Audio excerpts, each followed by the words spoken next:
Dear students, I am going to explain one new module, non-random sampling. So what is non-random sampling?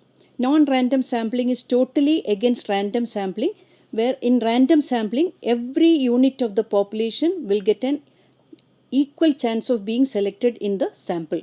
Whereas non-random sampling meaning you are using your personal judgment. See, for example, if I want to conduct a study about the meritorious students, so what I will do, I am a teacher, I have an idea about my students. So who are hardworking, who are getting more marks, who are getting distinction. Only those students I will include in the sample. Then it will become a non-random sampling. The reason is that I am using my judgment, my personal bias in selecting the sample. It is not an accepted method, but you can see that in some methods non-random sampling is used for the study. But it's not an accepted method in research. So in non-random sampling, there are four methods. One is judgment or purposive sampling. Second is quota sampling. Third is convenient sampling. And fourth is cluster sampling.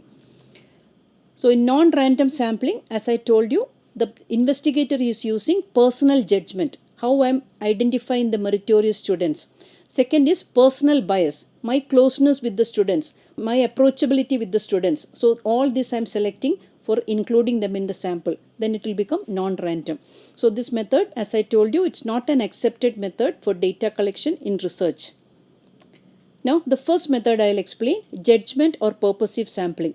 So this is, as the name indicates, the investigator is using his or her personal judgment.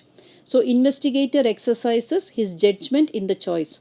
Second one is, investigator includes those items in the sample which he thinks are most typical of the universe. So investigator is using personal judgment. See, if I want to conduct a survey about the alcoholism among students or drug addiction among students, I have certain judgments about some students, so I am conducting a survey about them. So that is the judgment. Third point is not a scientific method, as the results will be affected. Sometimes it will be my wrong judgment, but I am considering that student as an alcoholic or a drug addict. So it will become my personal judgment is going wrong. So another example, if I'll take wage pattern of workers in a factory.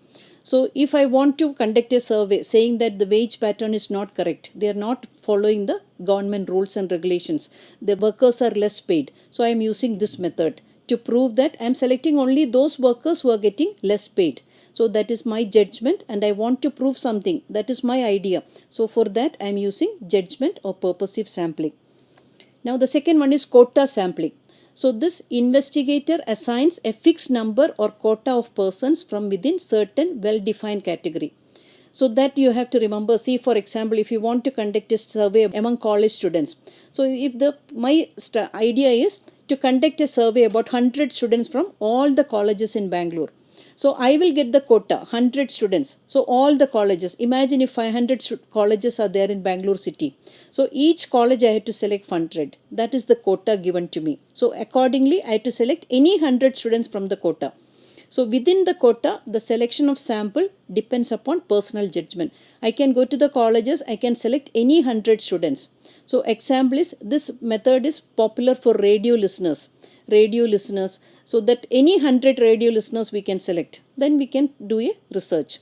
So there is chance for bias. Whoever I will come across, then I will include them as sample. So commonly used in public opinion surveys and marketing research surveys. If you want any quick result about a new product introduced by a company, they use quota sampling. Third method is convenient sampling. As the name indicates, it's the convenient sampling. Most of the time when we will tell students to do some research for a project work, they use convenient sampling. If they have to conduct a survey about a college, then they will select the college close to their house or college close to their college. So it's easy to collect the data. So that is the meaning of convenient sampling. So in this, sample is selected according to the convenience of the investigator. So the sample selected from the population is referred to as chunk of the population or the group of the population. But this method is quite useful and suitable when the universe is not clearly defined. If the universe is not clearly defined, if it's an accident site, you don't know who all have witnessed that. So immediately You have to go to the site and you have to go to the spot and you have to collect the information. The universe is not clearly defined. TV correspondents or news channel reporters and all, they will use this convenient sampling because they want to get the quick information. So whoever available, they will collect the information. So sampling unit is not clear. So whoever will come across in the accident site, they will collect the information. Now complete list is not possible. They cannot go around and ask who all have witnessed that. Some people may not be ready to share the information also. So another example, if you'll say that study about industrial workers, investigator selects the industry near his house or her house. So that is why, just like students selecting the college or the researchers selecting the industry near their house or near their workplace, then it will become convenient sampling. Next is cluster sampling. So here population is divided into externally homogeneous but internally heterogeneous groups called clusters. So if you see that food habits, that is heterogeneous group. Some people eat egg, some people don't eat beef, some people eat chicken, some people don't eat mutton. All this different varieties are there. So it's very heterogeneous group. We are calling it as a cluster sampling is the most suitable method. So each cluster is a mini representation of the entire universe. So that is how food habits. When we take the population, everybody is represented there. So after identifying the clusters, certain clusters are selected using simple random sampling techniques. Simple random sampling techniques, we know that lottery method is there and table of random numbers. So other clusters we are not representing at all. Only the selected ones are getting a chance to be included in the sample. So after selecting the clusters, the researcher will choose appropriate methods to select the required units.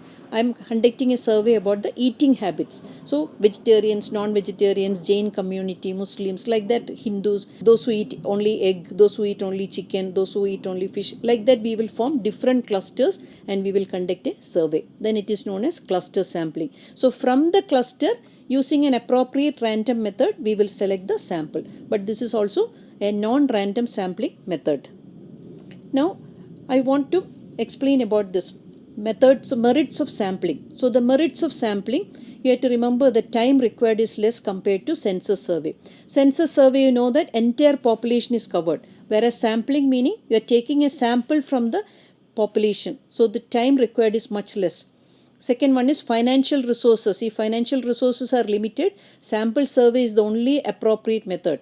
Usually I will always say that census method only government can adopt the survey because they have the resources, they have the time, they have the money, they have the employees, they can do that. Whereas sample, when we come to individuals or organizations which is not supported by any financial funding, we always resort to sample survey. Enumerators can be trained. If you are using sample survey, we can train the enumerators properly, how to collect the data, how to approach the respondents. So if they are better trained, we can quality information we can collect from the respondents.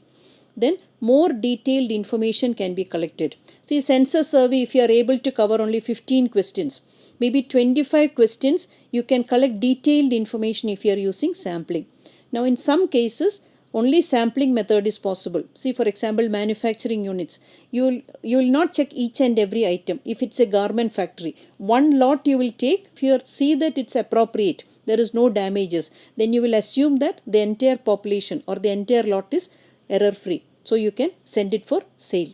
So that is manufacturing units always use sampling. Then organization and administration of the sample survey is easy compared to a census survey. You know that census is much detailed one. So they have the resources, they have the people, they have the superiors, everything to conduct that and for the proper administration, they have the people to do that.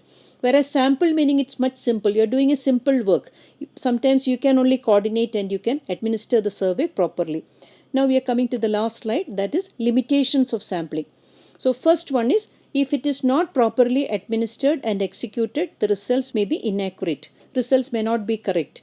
So that means if you are not training the enumerators properly, if you are not collecting the information properly, you cannot go back to the respondents and ask for more information. They will not have the time. They will not be ready to share the information also. So it should be properly administered. Second point is, requires the services of experts for proper planning and execution of survey. Those who are experienced in the field, those who have conducted different sample surveys, they can only be the experts in that. So you have to take the help of experts. Otherwise, this will not be a good exercise to do that. Third one is, in some cases, sample survey is not possible. For example, if you want to test the computers, costly computers, they organize, manufacturers will never go for sampling. They have to check each and every item, like manufacturing the vehicles or manufacturing any vehicle, aeroplane, anything. They cannot go for sampling. They have to test everything. All the vehicles manufactured, all the aircraft manufactured, all the computers manufactured. They cannot go for sampling in this case. Last point is, if the sample is not drawn properly, results may be inaccurate. See, we have to use that simple random sampling techniques, lottery method and table of random numbers. There we are not using, we have no idea of using any personal bias. Everybody is getting an equal chance of being selected in the sample. So that is the importance. You have to see that you are using a simple random sampling technique to select the samples. Then only it will become error free and you will get the expected result. Thank you.